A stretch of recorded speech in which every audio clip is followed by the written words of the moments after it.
Welcome to the PCOS Society of India. As a founder president of the organization, I welcome you all to be part of our organization, which is a multidisciplinary organization consisting of specialists and experts from various fields of medicine who look after women with PCOS and even young girls and even children.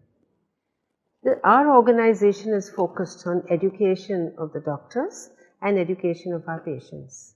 With the recent Vijayata program, which we have created through the support of Philips India, we are reaching out to women all over the country.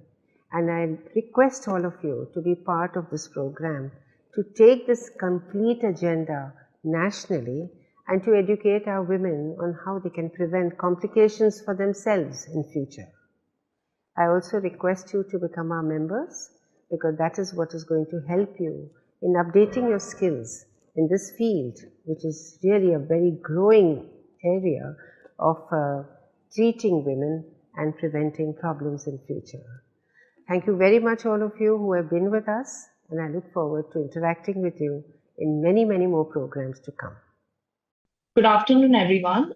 I, Dr. Priyanka, on behalf of PCOS Society of India and Vijayata Project, I welcome you all for today's panel discussion, which is on how to control PCOS in adolescents. So this project is brought to you by Vijayata. Vijayata is a project which has been initiated by the PCOS Society of India with the support of Philips, in which we are trying to address a very important health crisis called as PCOS. So before we begin with the panel discussion, let us start by understanding what is PCOS. PCOS is a short form for polycystic ovarian syndrome. It is becoming very common, with 1 in every 5 Indian women suffering from PCOS. It can occur at any age after the onset of menstruation. However, the most commonly diagnosed age is between the age of 20 and 30 years. It is also the most frequently observed cause of female infertility. So coming back to today's panel discussion, we have with us Dr. Chandrika Anand ma'am, who is going to be moderating today's session. Ma'am, I welcome you for today's panel discussion. Ma'am is an MD in DNB. She is a director of PCOS Center. She is a chief consultant at Fortis Hospitals in Bangalore. She is a South Zone coordinator of Endocrine Committee. She is a managing committee member of the PCOS Society of India. She has won 8 gold medals during her MBBS and MD period. Her areas of interest includes PCOS and high-risk pregnancy. Let us all welcome today's panelists. We have with us Dr. Sushma Rai. Ma'am is a consultant pediatric endocrinologist based in Bangalore. She is a member of Indian Society of Pediatric and Adolescent Endocrinology, Asia Pacific Pediatric Endocrine Society. Her special interest lies in pubertal disorders, including adolescent PCOS. Next, we have Dr. Vinay Chaudhary. He's a physiotherapist, and he has completed his post-graduation in community-based rehabilitation from Padma Shri Institute of Physiotherapy, Bangalore. He has decades of experience in human performance and injuries prevention treatment using therapeutic and holistic approaches. He's currently working at Fit Good Sports Performance and Physiotherapy Center, also in Saraswati Clinic. He has worked with national and international athletes as a team physiotherapist for Hockey India League and World Series Hockey. Next, we have with us Ms. Ramya R. She's a psychologist based in Bangalore. She has completed a master's in psychosocial rehabilitation with 11 years of experience in mental health field. She's currently working as a counseling psychologist with Dr. Chandrika Anand ma'am in PCOD Center, Dharma Search Clinic, SEC Automotive Private Limited, and Malike Child Care Center. She has expertise in cognitive behavior therapy, group therapy, supportive psychotherapy, family assessment, and various other mental health therapies. Next, we have Ms. Priyanka, who has completed a MSc in clinical nutrition and dietetics. She's a specialized dietitian with over 6 years of experience with diverse clientele to deliver an effective and detailed plan to meet their individual goals. She's skilled at managing client relations and keeping in track to make adjustments when needed. So I welcome all the panelists once again, and I will request Dr. Chandrika and the ma'am to take over from here. Ma'am, over to you. Yeah. Thanks, Priyanka, and thanks to PCOS Society of India and Dr. Durusha for giving us this wonderful opportunity to reach out to a lot of adolescent girls, college students, and parents of the girls who are suffering or who could be suffering with the PCOS.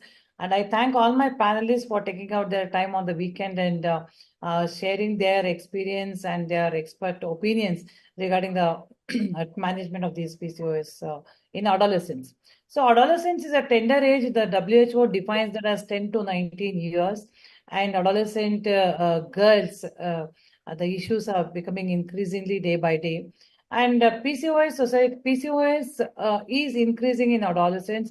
PCOS-like symptoms are increasing in adolescents. So we have a variety of patients, patients who are coming with they go to the some scanning center for a pain abdomen and they see there is a PCOS in the scan, or some girls they are overweight and they go to an endocrine, then they are diagnosed with PCOS. Some girls end up with having excess of unwanted hair or hirsutism, and then they go to the dermatologist or the cosmetologist.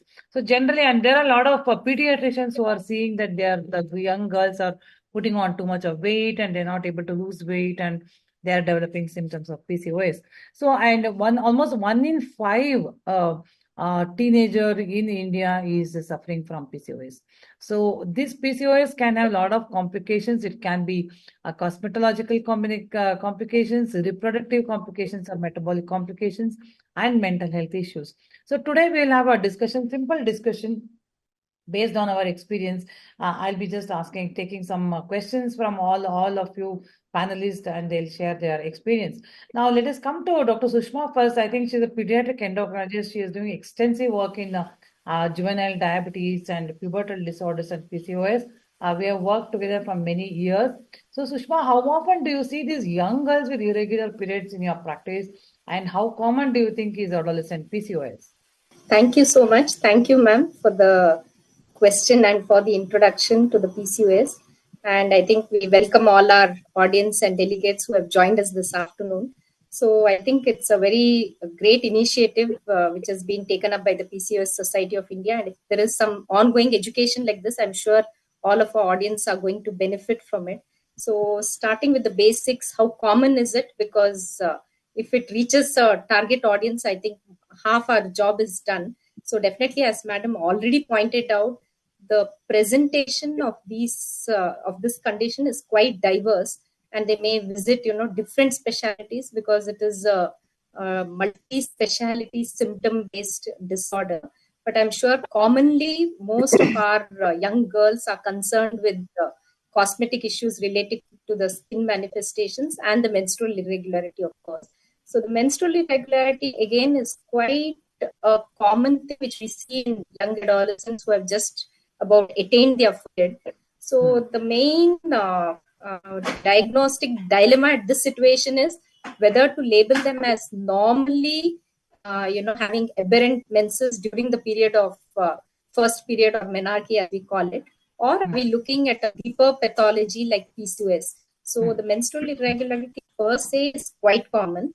And also more so, I think, because of the various lifestyle changes that we see. So I think PCOS, as we already have mentioned, is somewhere common between 5 to 10 to 20%, depending on where.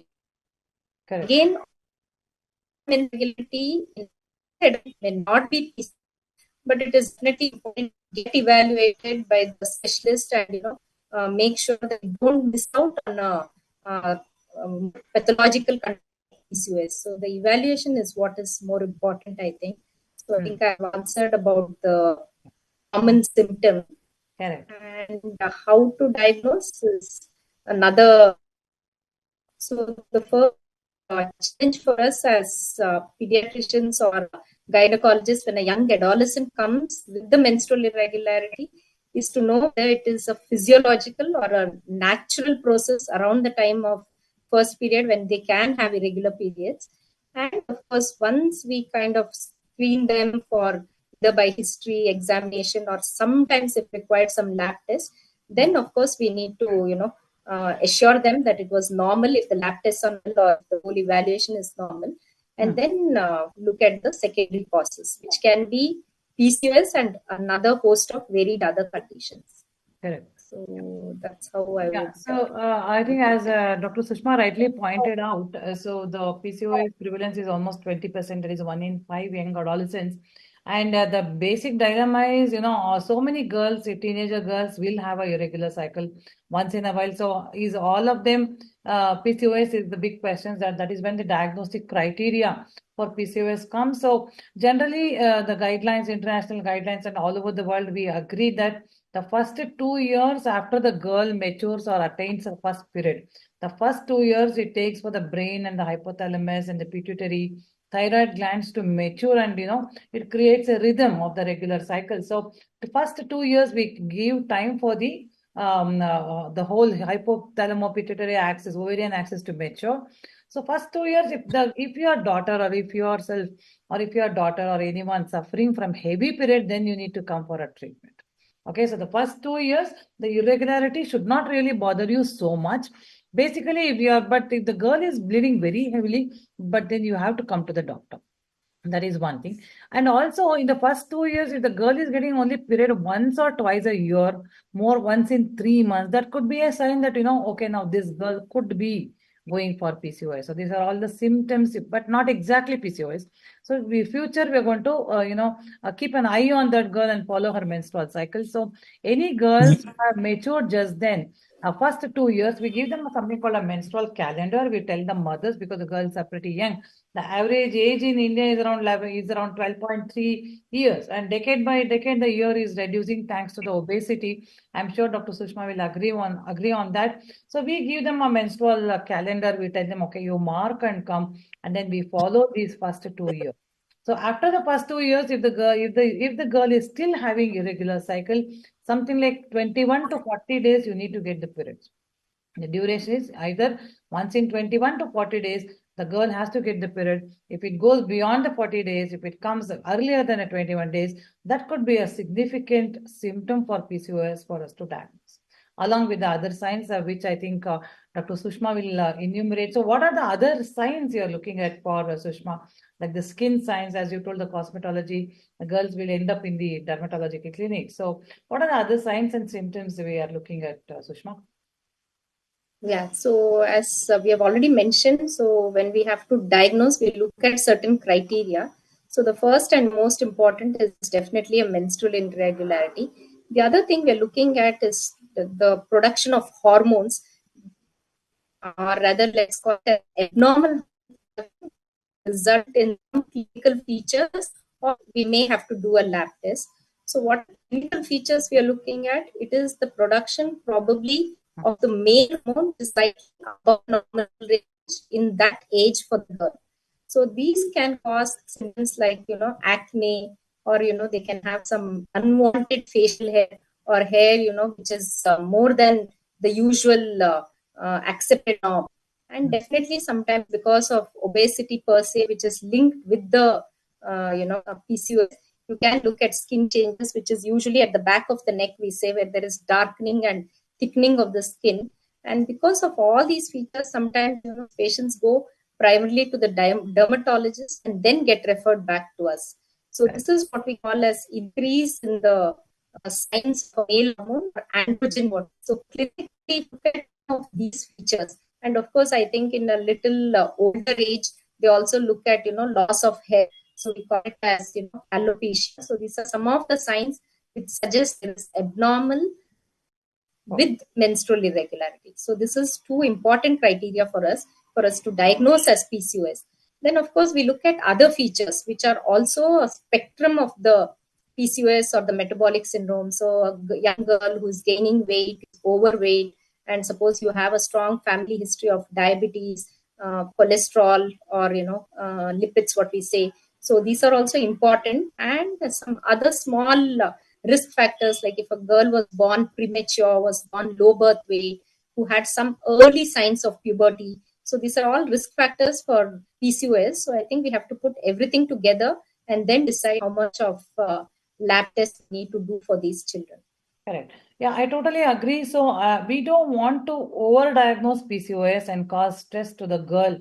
as a label the girl as a PCOS patient and undue stress to the parents also, because PCOS is an enduring diagnosis in the sense it is not a diagnosis which just it is not like a viral fever or a dengue fever or a malaria or something. It is like a diabetes or hypertension.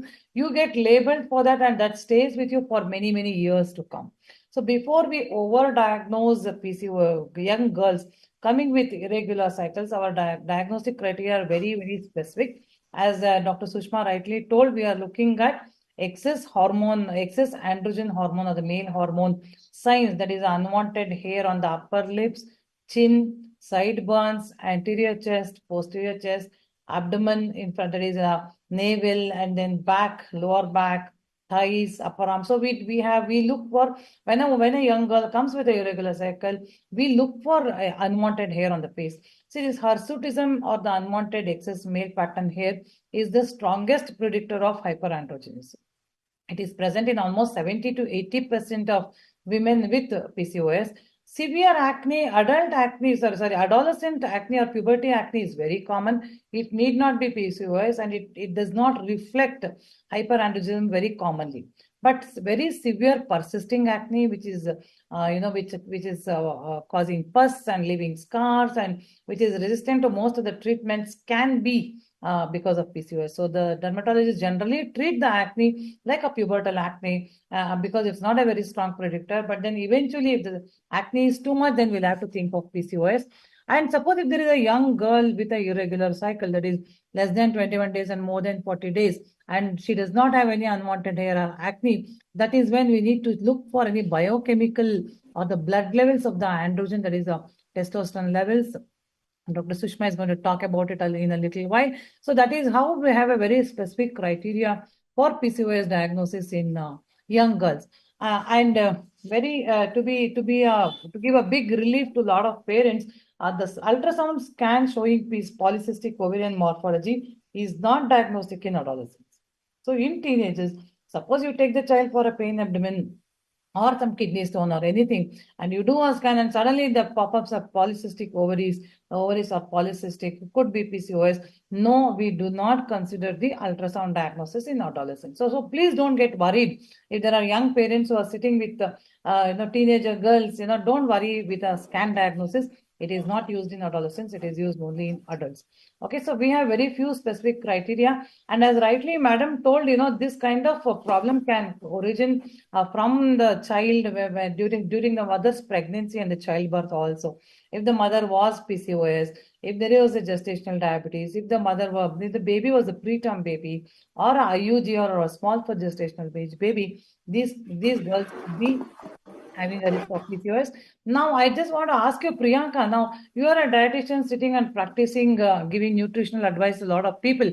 Do you see young girls, that is adolescents, are the parents dragging the adolescents for weight loss or diet counseling? Do you think the obesity is increasing because you're practicing from 6-7 years? Yes. Or do you think it is increasing? Yes, ma'am. Yes, ma'am, quietly, because the lifestyle factors and the diet matters. They don't have inappropriate exercises. Their activity level will be very low, and the food they eat, the diet contains no good fiber, healthy fats, nothing. They'll be popping up on junk foods because that is the one which gives instant energy to them. And the parents will be thinking like that is the thing. Okay, if they are asking something, they'll be ready to give anything, but they are not concentrating on the healthy meal plate what they are eating. And then when they come back to me, the patients, like kids, they'll not have self-esteem, they'll be depressed, they're not ready to show themselves, and they're not ready to open up. They'll not have that self-esteem in them. They would have lost that because of the obesity. So I would counsel patients like what kind of foods to be eaten, and I would track the patients with good meal plate, and the diet should contain mainly for PCOS patients, the diet should contain a healthy fat, antioxidants, and a good fiber in them. This is what I counsel. Okay, so you mean you told the obese girls or obese even boys who come for diet counseling, it is increasing day by day thanks to the bad cooking habits and thanks to the bad lifestyle and eating habits from the family, the whole family as a unit. And then have you observed any specific eating disorders like, binge eaters. They'll be So eating more, but they're not physically active. They're not what is binge eating, Priyanka?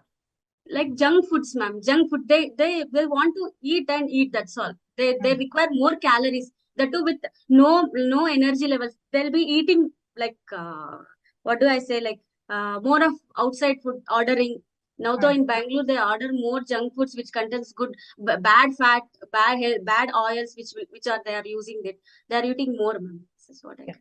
So eating disorders, I'm sure even Ramya will agree, along with other mental health disorders, eating disorders are very common. It's in general population, it's around 1 to 3%, whereas in women or in women with PCOS, it's observed almost up to 20%. In almost 80% of women with PCOS, at least one eating disorder is observed. So when we really probe into their dietary habits as a part of counseling, we see that almost up to one eating disorder is present, observed in almost 80% of women with PCOS. The commonest being binge eating. Binge eating is that there is no satiety factor, there is no stopping them. They go on eating the high calorie junk food stuff. They go on filling up, and then there is no guilt about it. That's called binge eating. Proud to be a foodie and all that.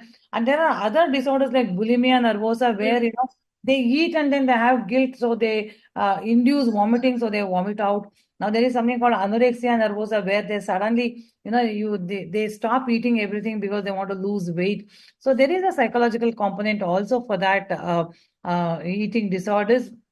Vinay, now I just want to ask you, now you are with, he's a very good physiotherapist, sports physiotherapist and sports rehab and all that. Along with that, I see in his clinic that there are a lot of these obese people, young people, both boys and girls. And when they come to weight loss, I'm sure they go to dietitian, they come to you. What difference do you see in their muscle tone? What difference do you see? Do you think it has increased? Or do you see what is their endurance? Do you find anything abnormal in the teenagers of today? Please unmute, Vinay, please unmute yourself. Yeah, thank you, ma'am, for giving the opportunity. And yes, nowadays when I see teenagers or adolescents, they come up with too much of stress, and they come up with too much of workload on them, or whether they're studying or whether they're working. So they are not able to cope up with their day-to-day activities, or we can say planned activities. So, and they are not up with proper exercise regime where they can follow and they can judge themselves, or they can show themselves that what they can do. So that is what the main problem is. They are not aware about the particular program or that can help them to maintain their fitness level.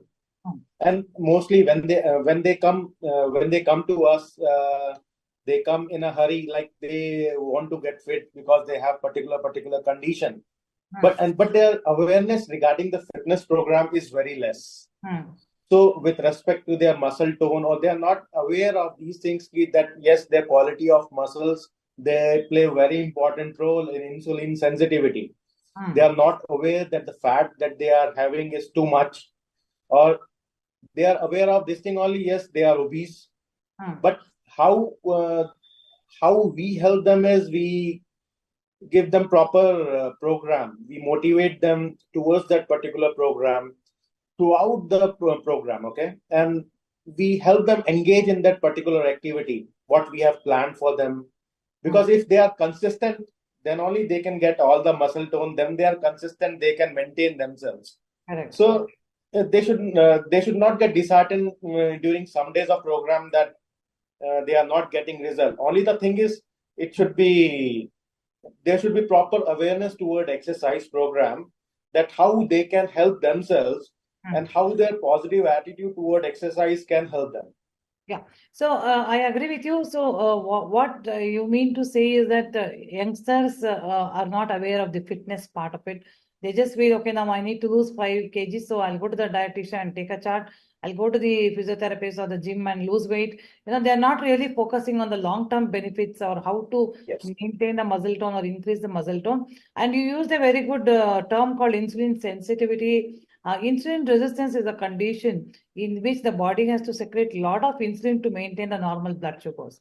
So the body goes on secreting so much of insulin that is from the pancreas. Along with that, the obesity increases, the abdominal fat increases. The fat around the tummy or the abdomen is the metabolically active fat or the bad fat. Okay, so that increases. So maintaining the tone, losing the weight in the around the abdomen, maintaining those muscle tones or the resting muscle tone will help improving insulin sensitivity. And in PCOS, almost up to 80-90% of obese PCOS have insulin resistance. And also there are these young girls who are adolescents and who have PCOS, but then who are not fat. But still they need to exercise because insulin resistance is present in them, it's present in almost around 60%. So in obesity, it's around 90%. In lean PCOS, it's around 60%. So even the girl, even if she is in the ideal weight, she needs to lose a lot of weight. She needs to tone the muscle. She needs to improve the muscle, that is a resistance exercise she needs to do so that the insulin sensitivity comes down. Now, in the same context, Ramya, how often you see young girls with psychological disorders like, eating disorders, sleep disturbances, emotional disturbances? Do you think that is increasing, and do you think that has got any connection with the PCOS? What is your observation in that, ma? Unmute, ma, please unmute. Hi everyone. Thanks, ma'am, for giving me this opportunity.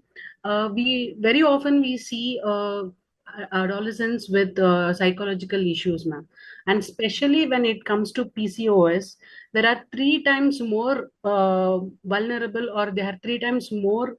They have this psychological issues when compared to normal group of people. So when it comes to psychological issues, what these adolescents in the age group of 10 to 17 or 15, so the early adolescence, what we see, this is a age where their actually personality is going to evolve. So they have lot of confusions about their personality, about their body. First they have to understand about their body and the changes happening in the body. So firstly, their emotions, their thoughts, that going to first have a lot of impact. On top of it, when they have these kind of symptoms of PCOS, what we see, the hair growth or the body image, all those things. Though you guys also spoke about the eat disorder, that is also one of the link here, which I would like to say, to overcome or to mask the underlying problem or the guilt what they face in the society. So they start eating just to, like, they have this high calorie or salt diet or fried items. To undermask these, they start doing this binge pattern or whatever the patterns Miss Priyanka was explaining. So other psychological issues we see is, ma'am, emotional disorders like depression, anxiety, and eating disorder. And when we see the behavioral part, we sometimes also see this conduct disorders, which is also related to, in critical cases, we see into criminal activities or behaviors or risk factors. So these are the few psychological issues what we see. And you were asking about the sleep also. So how it is related to sleep? All these kind of psychological issues are related to sleep. One, the physical changes happening in the body, and second thing is the psychological issues. So both of these connected, they have lot of sleep issues. Again, we call it as OSA. And one more thing in that, we also see the types of sleep issues. So one, they have difficulty in breathing in the upper layer of the body, and all of a sudden it restarts, and sometimes they feel this palpitation. So there are varieties of 2 or 3 types of disturbances happening in the sleep. So when I told about emotional things which is interrupting their sleep, is like, that is emotional disorders, either anxiety, where we can see panic attacks, fears of something, and what would happen to them, the fear of future well-being related to their personality development. All these things will disturb their sleep, where we can correct it.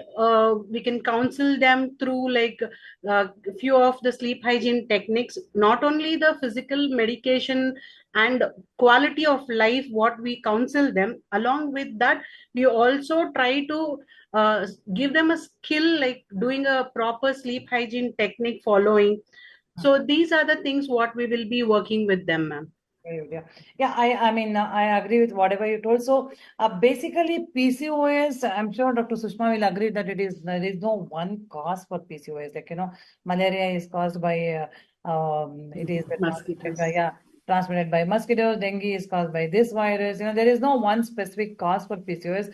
It is multifactorial, very complex, but very common endocrine disorder. And there are a lot of mimicking disorders. I'm sure Dr. Sushma will agree that we can't jump at a diagnosis of PCOS. It is the kind of diagnosis by exclusion. So once a young girl comes to you, Dr. Sushma, she's around 15 years and she's having irregular cycle, and sometimes the bleeding is very heavy, sometimes the bleeding is very less, and she's growing unwanted hair on the face, and she's getting conscious, and she's putting on weight. So once she comes to you, will you immediately say she is PCOS, or will you want to rule out other conditions? So what are blood tests will you do in such a case to exclude the other common problems, at the same time also, if necessary, to confirm PCOS?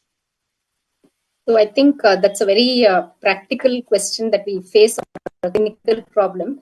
And if you remember, madam, I think one of the cases we had, I think about months back, and this was exactly a similar case as you said, 15-year-old with on and off, irregular cycles. In fact, she was staying abroad, if I may mention Kuwait, and she was, invested and always labeled as PCOS. And then as you see the diagnosis of excision, the treatment to offer is probably much from the clinician side. It's all put on the family that you have to change your lifestyle. But the family is so lucky they came back again and met you.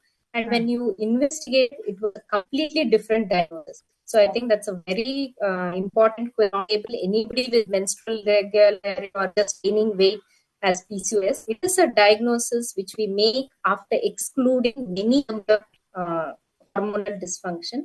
I think the common ones which we could probably discuss at this forum is definitely a thyroid dysfunction, because that is quite common in the population and they can present similarly.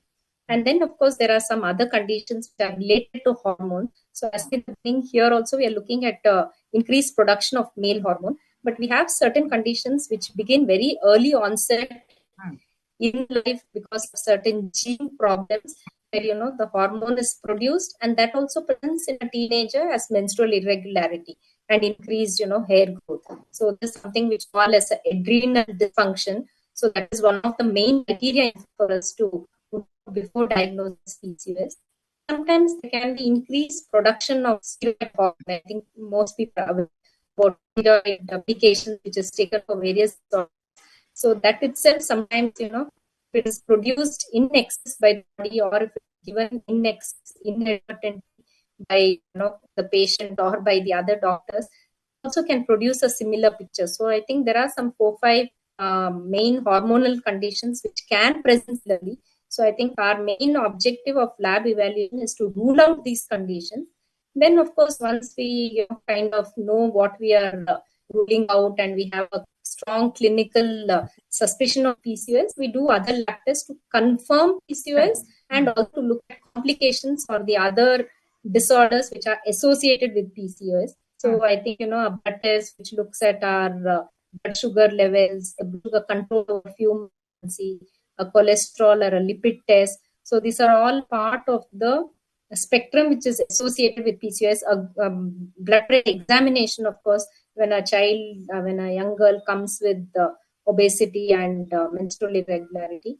Then, of course, there are specialized hormonal tests, which one is to rule out the other conditions which I already mentioned. Then, of course, to confirm the diagnosis of PCOS, we look at the male hormone levels in the blood, so that we get whether we are confirming the PCOS as a diagnosis before we start the treatment. So I think these are the few lab tests which we look at. And of course, also ultrasound may not be very useful to confirm PCOS, but sometimes we do it to rule out other conditions which can make the similar presentation of abnormal periods. I hope I was audible. Network is a problem. You are audible. So very beautifully you explained the clinical workup of a young girl. So parents bring a young girl of 16 years and then she's got irregular cycles. And then somewhere they have done the scan and then it shows PCOS, so they're worried. So in such a case, now we know we don't jump at diagnosing PCOS because, as I told you, it is a label, it is an enduring diagnosis. We don't want to create stress to the family. So at the same time, we examine the patient along with the hormonal signs like unwanted hair and acne and hair loss. We are looking at the height of the patient, weight of the patient, abdominal circumference of the patient, and the hip circumference of the patient.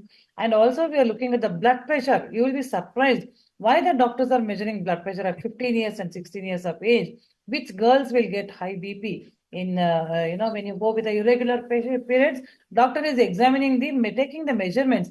She is examining the blood pressure because, as Dr. Sushma told, the metabolic complications are not at all uncommon. Abnormal lipids or high cholesterol is present in up to 70% of women with PCOS. If there is a young girl with obesity and almost 3-4 years of irregular cycle, and she is around 80-90 kgs for a 5-feet-old girl, and if there is a very strong family history of diabetes and hypertension, she could be a high risk for metabolic complications. In my practice, I have seen young girls as young as 18, 19 having high BP, high cholesterol, and insulin resistance or glucose intolerance. Their sugars are abnormal. So it becomes our duty to examine the patient, examine the young girl. Apart from looking at the hormonal changes, we are going to look at all these metabolic parameters like the obesity and BP. And then once we finish the examination, we order some simple blood tests. That is a thyroid hormone test. There is a hormone called prolactin hormone test, which is secreted by the pituitary glands. It is not at all uncommon. High prolactins can cause irregular cycles. So if there is a prolactinoma or if there is a tumor in the pituitary, sometimes we do ask for a MRI brain. There's so many parents get tensed up, we are going with irregular cycle and doctor is asking for a MRI of the brain. That is to find if there is any pituitary adenoma or a benign tumor. But don't worry, even if it is there, the treatment is medical. We give hormone, we give medicines to reduce the prolactin. That also is not a uncommon diagnosis at all. We do find monthly 2-3 patients with hyperprolactinemia. Along with that, as Madam told, excess steroids or Cushing syndrome, adrenal disorders, all these disorders, we rule out all the disorders. And once this diagnosis of PCOS is made, now there is a 16-year-old girl with a diagnosis of PCOS. Now, how exactly should we treat Sushma? What exactly now? You imagine that there is a couple, there is a parents and the girl is sitting with the diagnosis of PCOS. Now, how do you go about? How do you advise them? You have examined, you have diagnosed. How do you manage them? So I think as we discussed, it is a disorder. So most I know the parents want to, because of certain means, or is it from, other, or is it because of the lifestyle that we are looking at? So this is one of the typical disorders where it is multifactorial. So it starts in utero, definitely. But definitely it's also influenced by our environment, the way we have been fed during our infancy, during our childhood, during the adolescence, what kind of lifestyle we are looking at. So we have to try and catch the triggers by a complete detailed history and examination. And then of course basically what we look at is definitely a change in the present lifestyle. So most of these children, I think in 97 to 98% of cases, definitely there are certain lifestyle factors which has contributed to or pushed this child into this situation, irrespective of the genetic influence. So genetic, of course, we tell them it's not in our control as of now, but the environment is what we can change. And the environment, when we look at environment, I think as already discussed, it's mainly about the nutrition and the physical activity. So very important to start counseling them and talking to them about changing the lifestyle. So a good nutrition counseling and trying to pinpoint the the negative points in their lifestyle would go a long way in helping them. and of course physical activity. I think most of us agree, and in fact it's so shocking that physical activity these days has to be prescribed, because even if you tell people, but where is the time for this? So sadly, it's something which cannot be prescribed on a paper. It has to be done by the child, and of course by the family, making the resources available for the child. So I think a good physical activity anywhere between 1 to 2 hours, depending on the, of course, the age of the child. Vigorous physical activity is very important, and also important to start slow, because some of these adolescents are not even used to physical activity. So to begin with a few minutes per day, 10 minutes, break it up into 3 times, and then slowly build up on it. So that I think would be the most important aspect of management. And of course, we have our support team, where we have a good nutritionist and physiotherapist who will guide them to take this forward. So this is the main treatment, I would say. Definitely, then we look at what symptom is bothering, primarily the cosmetic or the hair growth problem, or is it a menstrual irregularity, or is it the obesity, the cholesterol. So then definitely, depending on what symptom is the problem present situation, which is being presented, accordingly definitely we need to treat that too. So that will be specific for the condition. Correct. Yeah. You are totally right, because lifestyle modification is the mainstay for management of PCOS, whether it is in adolescents or in adults. Lifestyle modification includes 4 components. One is the physical activity or exercise. Second is the diet. Third is the sleep, and fourth is the reducing stress. Okay, so it contains 4 components. So we need to address this or rectify this, or to know whether this girl's lifestyle is bad. So we need to understand her lifestyle. So we need to give her a chart, what time she sleeps, what time she gets up. If she's sitting with a smartphone till 1 o'clock, 2 o'clock in the night, and wakes up at 10 or 11 o'clock, that is bad. So we need to make sure early to bed, early to rise. And then we need to ask her how often she eats junk food, and what is the cooking method in the family, and exercise, how often she does, how often she walks or does the household work. So all those questions we need to ask, and then we have to advise. So whenever we are giving any advice about the lifestyle modification, mind you, this has to be followed not only for only 3 months or 6 months. Once a PCOS is there, it is going to stay with you till your menopause. Okay, so till your menopause, it is going to stay. So this lifestyle modification has to be throughout your life.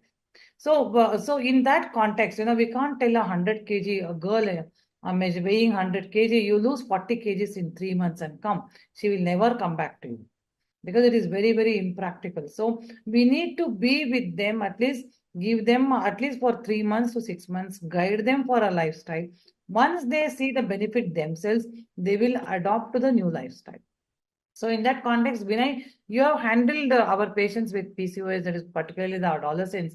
And how do you, what exactly do you advise? And everyone can't go to the gym. Every day they can't go to the gym, or, everyone. So like, what are the different activities girls can do to make sure that they are having a good physical activity? So when a patient comes to us with a particular condition, so here as PCOS, we assess them thoroughly and we plan a structured program as per their need, as per their body requirement, as per the assessment that tells us, yes, okay, this much of walking is good for that particular adolescent. Okay, so as per proper way, we should at least walk for 150 minutes in a week. So we can divide that 150 minutes in 5 days, so they can give 25 minutes at least a day of walking. They can walk with their family members to make it more interesting. They will spend time with their family members. So the program, what we plan, is very interesting, is very engaging, and we help them throughout the program in such a way that every component of fitness is managed, like their flexibility level, their mobility level, their strength level. And for 25 minutes of walking, there is a need of muscle strength also. Correct. Muscle strength plays very important role. So if a person is doing only walking, it will not serve the purpose. So here the purpose is to make them very fit. And that will happen. That will not happen in a day or two. That happens over a period of time. So the program what we give is properly structured as per the individual need, and as per the and it should be engaging in the form like various activities, aerobic activities, like not only walking, like they can dance or they can go for a swimming. So there are various other activities, aerobic activities they can do. They enjoy what they enjoy. We should use those things only into their program. So then only they get themselves engaged for a longer duration of time, and we get good result. Absolutely, absolutely. Because you told the girls have to enjoy what they're doing. You know, you can't expect a teenager of 16, 17 years to go on walking every day. She may feel bored sometimes. So engage her in dancing. They can dance at home. They can look at the YouTube and dance at home. They can do aerobics. They can do swimming. They can get into any sports. Apart from that, see what Dr. Vinay told is that 30 minutes of this aerobic activity is important. Apart from that, you finish your gym and then you come and sit off in the couch is not enough. Throughout the day, you need to be active. You need to make sure that you keep walking in the house or near the college. Take a bus stay. When you take a bus stop, you get down one bus stop before. Walk to the college. Even in the school or the college, keep walking. Walking up down the stairs and start doing your household work like cleaning your own room. Don't expect your mom or maids to do that. So this kind of activity throughout the day is extremely important apart from the 30 minutes dedicated brisk walking or the aerobic activity. Along with that, Vinay stressed on building the muscle strength or the resistance exercise because a resting muscle tone, if it is increased, the insulin sensitivity improves, the chances of diabetes and glucose intolerance will come down. So make sure that you do this endurance or the dumbbell, and there are a lot of this active endurance and then passive endurance exercise. I think your physiotherapist will tell you. So make sure that you get, apart from the duration of the exercise, you need to build your muscles, and this has to be lifelong. Being active has to happen lifelong. Thanks, Vinay, for that. And Priyanka, now when the young girl comes to you with the parents, I'm sure most often the woman or the mom is the one who cooks, or if there is a maid. We have seen in urban Bangalore, a lot of people, while the woman is working, they are getting food all 3 times. They are getting food from outside lifelong, all 365 days a year. So that is not good. So can you stress on how do you give the dietary advice? And also, you have to be very general because the dietary preferences across India is very, very different. And second thing, what about the cooking habits? How they cook? Does it matter? Yes, ma'am. Yes, either they'll be using more oil Hmm. or any, like they want instant cook is more important for them because quick, they want the time to be spent very less because of the hectic schedule. I make sure I plan a diet according to their preferences, and I will never eliminate what they are using suddenly, because most of them end up having withdrawal syndrome. So Correct. that too, children with that age, they really restrict not to eat the food which I tell suddenly. So I never eliminate anything. I make sure they eat very occasionally what they were eating before, and put some nice healthy diet in there. And I make sure share good recipes to them, so that their time can be easily spent with that. And their water intake will be very less with these kids. I tell them to keep themselves hydrated, and their sleep also will be very disturbed. It will not be in a very good pattern, and their stress level. I always tell these three things to manage very nicely and plan a diet according to their preferences. Yeah. So when it comes to, as Priyanka very rightly told, we can't tell a 18-year-old or a 15-year-old child don't eat sweets. Lifelong, you're not eating sweets. Don't eat ice creams. And that doesn't work because they'll hate you for that. For that Yes. matter, even we can't stop eating sweets or ice cream, isn't it? So Yes. what I tell in PCOS, many kinds of diets have been tried all over the world. There is no specific PCOS diet. There is nothing like, okay, you eat these things, so PCOS will get controlled. You eat these things, PCOS will become worse. There is no specific PCOS diet. But general guidelines is that one thing, you have to eat fresh. You have to eat every 2 to 3 hours, include a lot of fibers like vegetables and Yes. fruit. And even if you are eating non-veg, you can have lean meat, avoid red meat, deeply roasted, fried, marinated stuff you need to avoid. And all the junk food, we know all the junk food, so you need to avoid. Don't stop. You avoid. And one simple rule, what I have found to motivate the young parents and the young adolescents is that whatever she is eating, you cut down 30%. So give a 30% discount.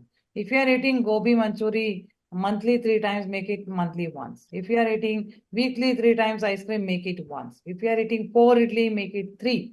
So, that satisfaction that, okay, fine, I can eat ice cream. She may not eat, but still, no, I can eat ice cream because the other doctor told no need to eat, stop eating chocolate. So you can eat everything you eat, but you reduce by 30%. So obviously, initial first few days, you feel very hungry. So you substitute with high fiber vegetables like cucumber or tomato and carrots and radish and all that. So that will give the satiety.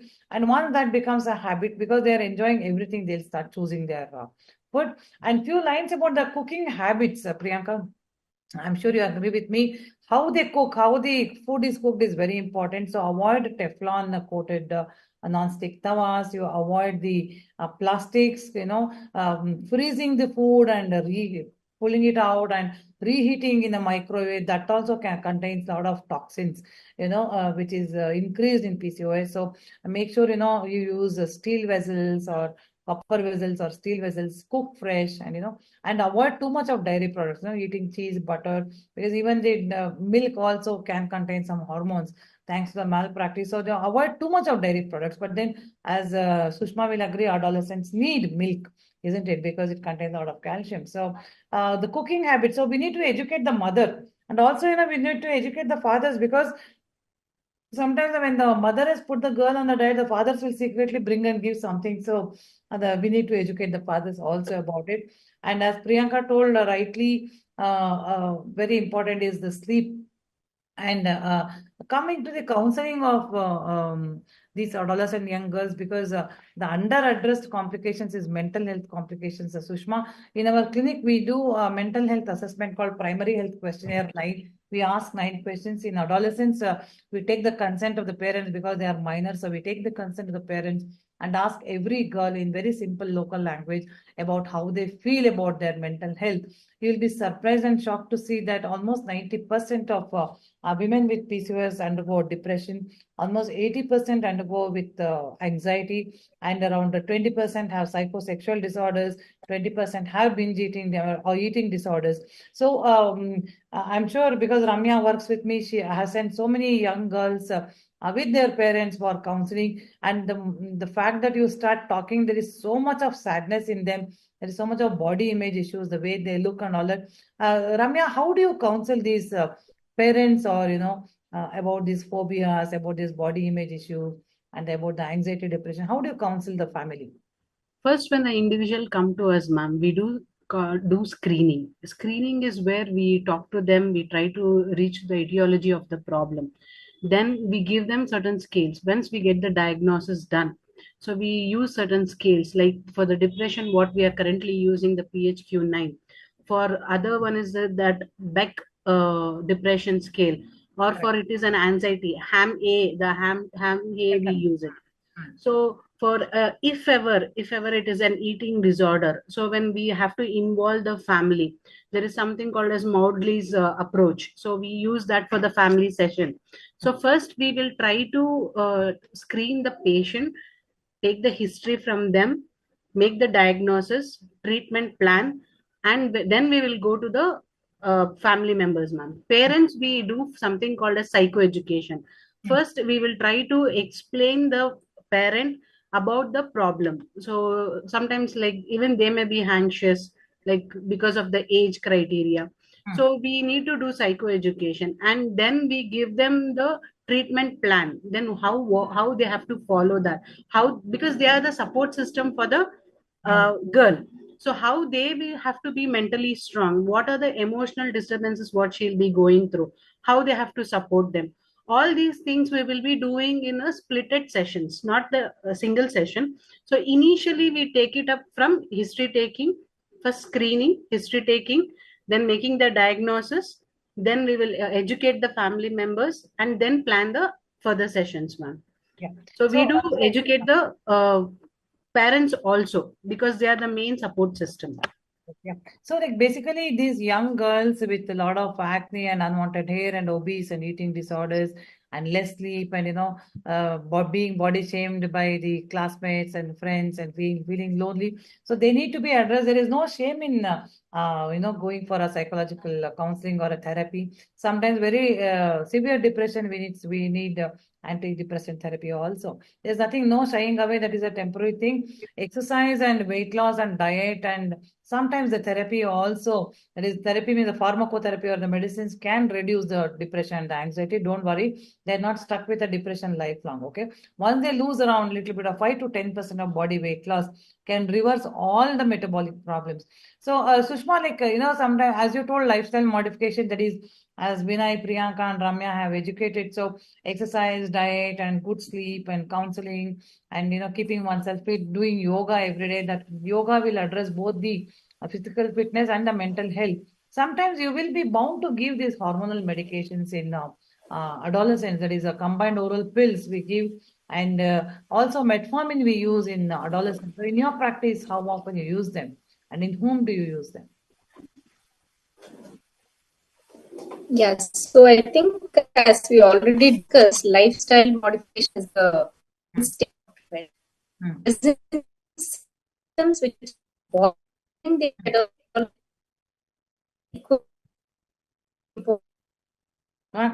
hear you well, sir. Support symptoms. Unless we support them,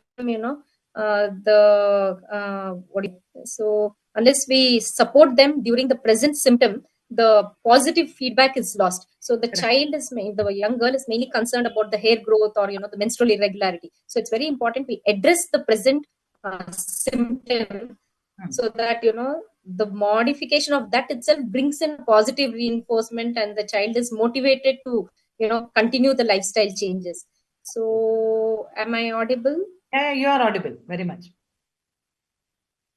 Yeah, carry on.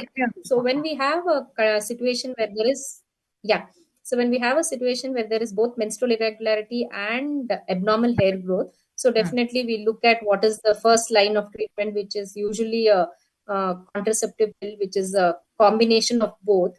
So it also helps us regularize the menstrual cycle and also helps to reduce hormone, which we already discussed, and this brings about improvement in the facial hair.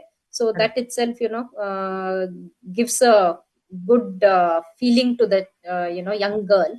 And also it's important to know, because many parents are very worried when we start writing pills. So they are definitely concerned about the short term and the long term consequences. So what is important to know is this is all going to be short term till we kind of regularize the hormonal disturbance which has happened. So we give a short course for 3 to 6 months, then stop the treatment, reassess them, and then only go forward. So that is the, I think, main indication for hormonal treatment when we have menstrual irregularity and of course hirsutism, which is abnormal hair growth.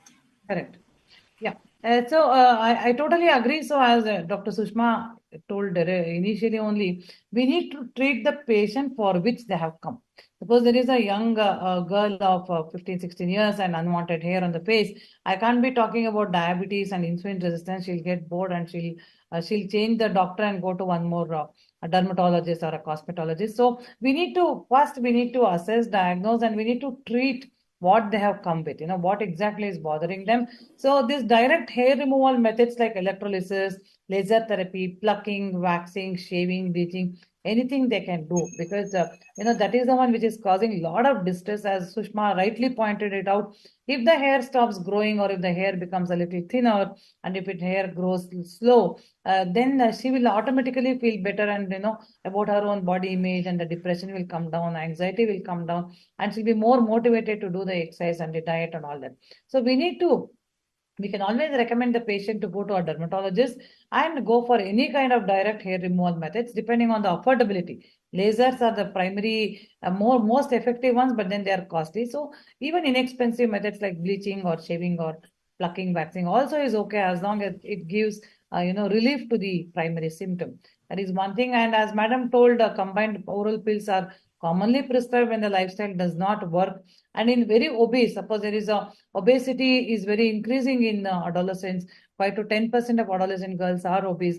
In obese girl, or if there is a little high BP, or if there is a little cholesterol is high, or if the sugar is borderline, then we give a tablet called metformin.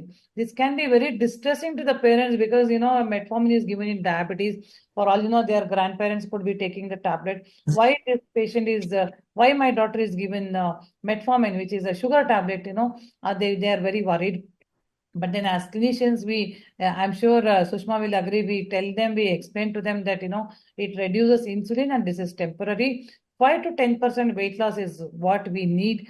So you lose around 10% of your weight. It is 70 kgs should lose 7 kgs, 60 kgs should lose 6 kgs. And that is a very simple and smart, we call something called SMART goals. That is simple and it has to be measurable. No, that is we measure the weight and then it has to be achievable. No, you can't tell lose 30 kgs in 3 months. So it has to be something very achievable, small goals, and it has to be and time bound. You can't tell lose 10 kgs, come back after whenever you want. We can't tell. So we tell, okay, lose 5 kgs in 6 months. Okay, then calling them again and again helps a lot. I'm sure you agree, Sushma. Calling them for reviews and reassessing. We need to reassess the psychological aspect.